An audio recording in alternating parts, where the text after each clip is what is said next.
దేవుడు అది అని చెప్పిన చెప్పగానే మళ్ళీ అన్నానికి పోతుంది హెడ్ మాస్టర్ పిలిచిండు.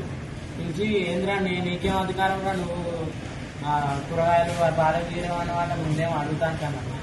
అంటే అమ్మటే నాకు అన్నం పెట్టుకొని అడిగిన పోతే పురుగు వచ్చింది. ఇట్లా చేయి పెట్టినా ఇట్లా తినబోతున్నా ఎవరు పురుగు అని మా దోస్తుగా చెప్పింది. చూస్తారు పురుగు తెల్ల పురుగు ఏంటంటే పురుగు సార్ పురుగు వచ్చిందంటే మీరేమో అడుగుతుంటే ఏమో అడగొద్దన్నారు. ఇదేం పురుగు సార్ అంటే తీసి పక్కన వేసి వేరేది పెట్టుకోపోన్నారు సార్.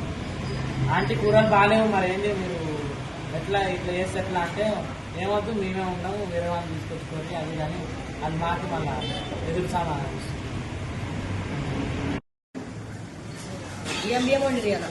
బియ్యం వండిరా సార్ చెప్పిరా మరి ఏ సార్ చెప్పారు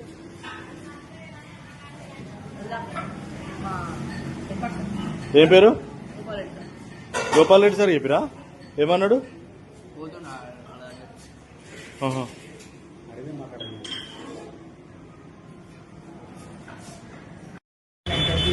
జిల్లా పరిషత్ హై స్కూల్లో చదువుతున్నాను. గత 4 ఏళ్ళుగా నేను ఈ పాఠశాలలో చదువుతున్నాను. భోజనం దగ్గర చాలా దారుణంగా వంటలు ఉంటున్నారు. వాళ్ళని అడిగితే వాళ్ళు మీకు అన్నం బాగాలేదు కూర బాగాలేదు అని అడిగితే వాళ్ళే మా పేరు చేయడం జరుగుతుంది.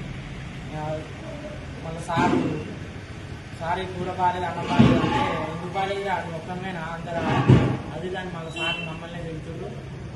సార్ ఇదేంది మరి పురుగు వచ్చిందంటే మళ్ళీ తీసి పక్కన చేసి మళ్ళీ వేరే పెట్టుకుంటారు. మళ్ళీ అదే భోజనంలో మళ్ళీ అదే అన్నం ఎట్లా పెట్టుకుంటారు సార్ అని అడిగితే మనం పెట్టుకోవాలి అని సార్లే మాకు చెప్పడం జరుగుతుంది.